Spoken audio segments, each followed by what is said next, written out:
दीपावली के उत्सव में मां लक्ष्मी जी की पूजा करते समय कौन सी चीजों का ध्यान रखना चाहिए, कौन सी चीजें अवॉइड करनी चाहिए, एस्ट्रोलॉजी, वास्तु और न्यूमरोलॉजी के हिसाब से कौन सी दिशा में बैठ के या कौन से मुहूर्त में या हमारे न्यूमरोलॉजी के हिसाब से कौन सी चीजों का ध्यान रखना चाहिए, कौन सी चीजें करने से मां लक्ष्मी जी हमारे ऊपर बहुत ही प्रसन्न होती है और उनके आशीर्वाद हमें सालों साल मिलते हैं, या फिर कौन सी गलती करने से मां लक्ष्मी जी नाराज हो जाती है।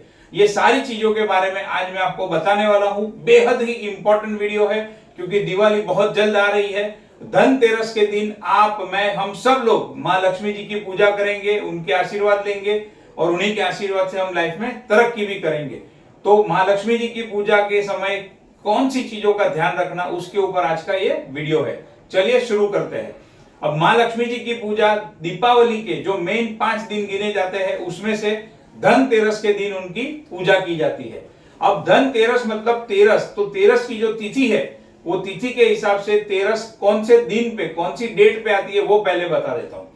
धनतेरस का जो तिथि का शुरुआत है वो 10 नवंबर 2023 दोपहर को 12:36 से लेके 11 नवंबर 2023 दोपहर को 1:58 तक पूरा धनतेरस का तिथि रहेगा। लेकिन वो धनतेरस की तिथि में ऐसा कौन सा ऑस्पिशियस मुहूर्त है जहां पर हमें मां लक्ष्मी जी की पूजा की शुरुआत करनी चाहिए। तो ऐसे 2 मुहूर्त आ रहे हैं, इस साल अवेलेबल है। वो मुहूर्त के बारे में आपको बताऊं उसके पहले, जैसे ही धनतेरस की शुरुआत हो जाती है 10 नवंबर 2023 12:36 पे, आप क्या कीजिएगा, 12:36 के बाद चांदी का सिक्का, चांदी की लगड़ी अवश्य परचेस कीजिएगा, अवश्य नहीं लेके आइएगा। और वो चांदी का सिक्का या लगड़ी आप जो लेके आए हो उसको धन की पूजा, मां लक्ष्मी जी की पूजा में अवश्य रखिएगा। हर साल धनतेरस के दिन चांदी खरीदी करना, नया चांदी घर में लाना बेहद ऑस्पिशियस माना जाता है, उसको अवश्य कीजिए। चलिए बात करते हैं मुहूर्त की। तो जो पहला मुहूर्त अवेलेबल है वो मुहूर्त है 10 नवंबर 2023 शाम को, यानी कि रात को 9:12 पर एग्जैक्ट पूजा शुरू हो जानी चाहिए। फिर पूजा कंप्लीट करते समय 10 मिनट, 15 मिनट या आधा घंटा लगे उसका कोई प्रॉब्लम नहीं है, लेकिन शुरू करने का जो टाइम है वो शाम का, यानी कि रात का 9:12 का है 10 तारीख को। और जो दूसरा मुहूर्त अवेलेबल है वो है 11 नवंबर सुबह में 8:10 से लेके 8:38 तक। अब यहां पर इतना स्पेसिफिक टाइम क्यों मैंने बताया है, क्योंकि यहां पर सुबह में 9 बज के एग्जैक्ट 9 बजे राहु काल शुरू हो जाएगा, जो कि 10:30 बजे तक चलेगा। और ये राहु काल के अंदर ना हमें वास्तु की पूजा करनी चाहिए, ना वास्तु रेमेडीज करनी चाहिए, ना ही ऐसी कोई ऑस्पिशियस पूजा करनी चाहिए। तो अब 11 तारीख को अगर आप सुबह में धन की पूजा करना चाहते हो तो सुबह 8:10 से लेके 8:38 के अंदर आपको ये पूजा कर लेनी होगी। चलिए अब बात करते हैं कौन से देवी देवता का फोटो हमें पूजा करते समय साथ में रखना चाहिए। आप जो भी धर्म के हैं, जो भी भगवान में आप बिलीव करते हैं, सबसे पहला वो भगवान का फोटो, दूसरे नंबर में मां लक्ष्मी जी का फोटो, तीसरे नंबर के अंदर कुल देवी जी का फोटो। ये 3 फोटो अवश्य वहां पर रखने चाहिए। चौथे नंबर में अगर आप चाहो तो मां धन्वंतरी का फोटो भी वहां पर आप रख सकते हो, क्योंकि धनतेरस का ये जो दिन है, ये पर्व है, वो मां धन्वंतरी के साथ ही कनेक्टेड है। अब धन्वंतरी का फोटो अवेलेबल नहीं है तो मां लक्ष्मी जी का भी फोटो रखा है तो कोई दिक्कत नहीं है। अब मैं मेरे एग्जांपल से आपको समझाता हूं। मैं जैन हूं, तो हमारे जैन में 24 तीर्थंकर है। 24 तीर्थंकर में से मुझे सबसे ज्यादा जो श्रद्धा है वो पार्श्वनाथ भगवान के ऊपर है। तो मैंने इस तरीके से ऐसे फ्रेम रेडी कर दी है शंखेश्वर पार्श्वनाथ भगवान की, जो मैं पूजा करते समय रखूंगा। ये मां लक्ष्मी जी की फोटो है जो मैंने रेडी कर दी है। यहां पर मां लक्ष्मी जी की फोटो में एक चीज का ध्यान अवश्य रखें, उनका राइट साइड का पैर जो है वो जमीन को नीचे टच किए हुए होना चाहिए और मां लक्ष्मी जी नीचे, मतलब मां लक्ष्मी जी बैठे हुए होने चाहिए और उनका राइट साइड का पैर जो है वो जमीन को टच किया हुआ होना चाहिए। ऐसे ही लक्ष्मी जी की फोटो यूज करनी चाहिए पूजा के समय, फोटो या मूर्ति। और ये मेरे कुल देवी जी की फोटो जो मैं हमेशा मेरे साथ रखता हूं, और ये पूजा में भी कुल देवी जी की फोटो में अवश्य रखूंगा। तो ऐसा नहीं है कि मैं खाली आपको बताता हूं, मैं खुद भी जो चीजें फॉलो करता हूं जिससे मुझे अच्छा रिजल्ट मिलता है वही मैं आप लोगों के साथ शेयर करता हूं। चलिए अब आगे बढ़ते हैं। ये 3 फोटो के साथ और कौन सी चीजें हमें रखनी चाहिए? जो सबसे इंपॉर्टेंट है वो है ये श्री यंत्र। मां लक्ष्मी जी की पूजा करते समय आपको ऐसा एक श्री यंत्र अपने घर के अंदर अवश्य रखना चाहिए। 12 के 12 महीने जो है हमारे घर में ये श्री यंत्र होना ही चाहिए, और ये श्री यंत्र को ऐसे मां लक्ष्मी जी की पूजा करते समय खास उसके अंदर रखना चाहिए और श्री यंत्र की भी पूजा करनी चाहिए। कभी मौका मिला तो आपको बताऊंगा ये श्री यंत्र का कितना इंपॉर्टेंस है, और हमारे घर में लक्ष्मी जी को बढ़ाने में, स्टेबिलिटी को बढ़ाने में, फाइनेंशियली स्टेबिलिटी को अपग्रेड करने में ये श्री यंत्र बहुत ही इंपॉर्टेंट रोल प्ले करता है। अब ये श्री यंत्र मान लो किसी के लिए रखना पॉसिबल नहीं है, मान लो पॉसिबल नहीं है, तो अगर पॉसिबल है तो अवश्य रखे।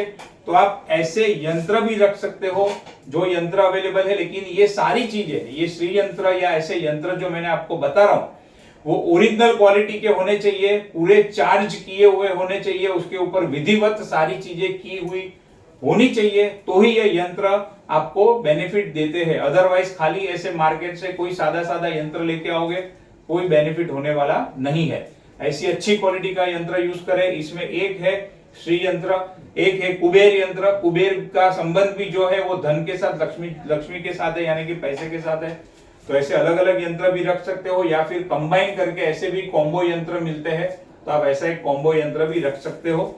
और खाली इनको पूजा के समय नहीं रखना है, 12 महीना हमारे घर के अंदर इसको रखना है।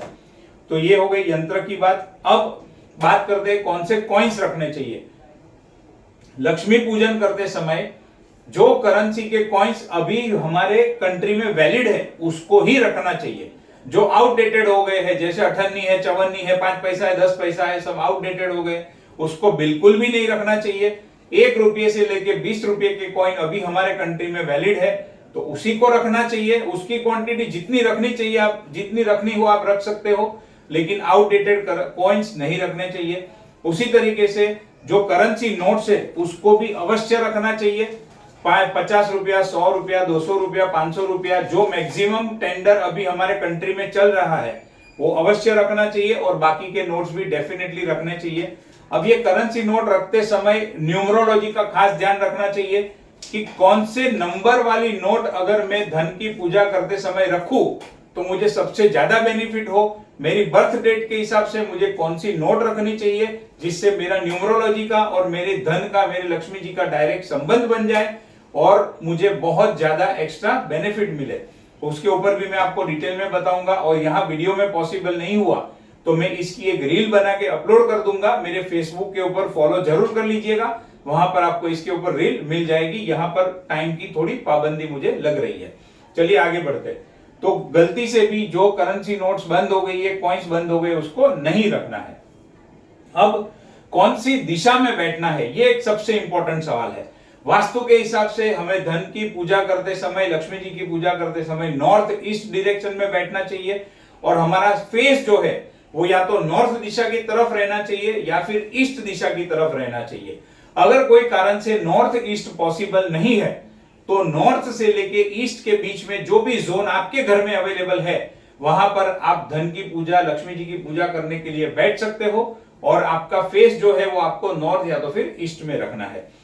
चलिए आगे बढ़ते हैं। हमेशा क्या करना है, एक आसन लेके बैठना है, कभी भी जमीन के ऊपर डायरेक्ट नहीं बैठना चाहिए। और कौन सी चीजें आपको रेडी रखनी चाहिए पूजा करते समय, तो चौकी, गुजराती में उसको पाटला बोलते हैं। चौकी मतलब नीचे 4 पाई होती है और उसके ऊपर उसका सपोर्ट होता है, तो इसे एक स्मॉल टेबल भी बोल सकते हैं या चौकी बोल सकते हैं। लाल कलर का कपड़ा, गाय का घी, सुपारी, गंगा जल, क्लीन वाटर और पंचामृत, इतनी चीजें पूजा करते समय रेडी रखनी चाहिए और अच्छी क्वालिटी की रखनी चाहिए, और उसी से हमें पूजा करनी चाहिए। पंचामृत कैसे बनता है? पंचामृत दूध, दही, शक्कर, मध और घी, इतनी चीजों को मिक्स करके फिर पंचामृत बनता है। मध यानी कि हनी, तो इतनी चीजों को मिक्स करके पंचामृत बनता है, तो उसी से हमें धन की पूजा करनी चाहिए। अब मां लक्ष्मी जी का एक बहुत ही ऑस्पिशियस मंत्र आपको बताता हूं। ये मंत्र आपको क्या करना है, पूजा कंप्लीट करने के बाद 108 बार ये मंत्र बोलना है, और अगर आप हर रोज भी ये मंत्र 108 बार मिनिमम, ज्यादा से ज्यादा आपकी जितनी कैपेसिटी, मिनिमम 108 बार बोलते हो तो बहुत अच्छा बेनिफिट आपको मिलेगा। और ये पूजा कंप्लीट करने के बाद तो अवश्य इसको 108 बार आपको बोलना है। मंत्र क्या है? ओम ह्रीम श्रीम क्लीम, ओम ह्रीम श्रीम क्लीम महालक्ष्म्यै नमः। फिर से एक बार बोल देता हूं, ओम ह्रीम श्रीम क्लीम महालक्ष्म्यै नमः। ये मंत्र आपको 108 बार बोलना है पूजा कंप्लीट करने के बाद में। और पूजा किनके हाथों से करानी चाहिए? तो पूजा हमें सबसे पहली प्रायोरिटी देनी चाहिए हमारी, अगर घर में अनमैरिड डॉटर है तो अनमैरिड डॉटर को, अगर अनमैरिड डॉटर नहीं है, अनमैरिड सिस्टर है तो उनको, ये दोनों में से किसी को भी प्रायोरिटी देनी चाहिए। अगर ये दोनों में से कोई भी नहीं है, तीसरे नंबर पे हमारे मम्मी डैडी है तो फिर हमारे मम्मी के हाथों करवानी चाहिए। कोई कारण से डैडी नहीं है, यानी अब इस दुनिया में नहीं है, तो फिर हमें हमारी वाइफ के हाथों से पूजा करानी चाहिए। इसका मतलब ये नहीं है कि वाइफ का नंबर मैंने लास्ट में कर दिया, वाइफ को लास्ट में रखना है, ऐसा नहीं है। बट शास्त्रों के हिसाब से जो ऑस्पिशियस ज्यादा माना गया है उसके हिसाब से हमें शुरू करना चाहिए। इसका मतलब ये भी नहीं है कि वाइफ ऑस्पिशियस नहीं है, वाइफ भी लक्ष्मी ही है। बट प्रायोरिटी मैंने बता दिया, अल्टीमेट डिसाइड आपको करना है कि आपके किसके हाथों से आपको पूजा करानी है। इसका जो मेन मकसद है वो ये है कि कोई भी गलती ना हो, अच्छे से अच्छे तरीके से हम माता जी की पूजा करें। मान लो कोई गलती हो गई है जाने में अनजाने में, तो खास क्या करना है? पूजा कंप्लीट होने के बाद घर के सभी फैमिली मेंबर्स को खड़े होके 2 हाथ जोड़ के मां लक्ष्मी जी से माफी मांगनी है। हे मां लक्ष्मी, ये पूजा करते समय अगर मुझसे या मेरे परिवार से, सब लोग बोलेंगे, अगर कोई भी गलती हो गई हो तो हमें माफ कर दीजिएगा। हमने जाने अनजाने में कोई गलती की हो तो उसे माफ कर दीजिएगा। गलती करने का या आपका दिल दुखाने का हमारा कोई भी इरादा नहीं था, लेकिन फिर भी अगर गलती हुई है तो आपके बच्चे समझ के हमें माफ कर दीजिएगा। इस तरीके से माफी मांग लेनी है और फिर अंत में उनके आशीर्वाद भी मांगने हैं कि हे मां लक्ष्मी माता, आप हमारे ऊपर सदैव प्रसन्न रहो, हमारे ऊपर, हमारे फैमिली मेंबर के ऊपर सदैव प्रसन्न रहो, आपकी कृपा हमारे ऊपर बरसती रहे। और इसी तरीके से आप इतनी परफेक्ट अच्छे तरीके से पूजा करेंगे तो मां लक्ष्मी कभी आपसे नाराज नहीं होंगी, सालों साल उनके आशीर्वाद आपके ऊपर बने रहेंगे। Thank you very much, wish you all a very happy Diwali and a very very happy new year. Thank you.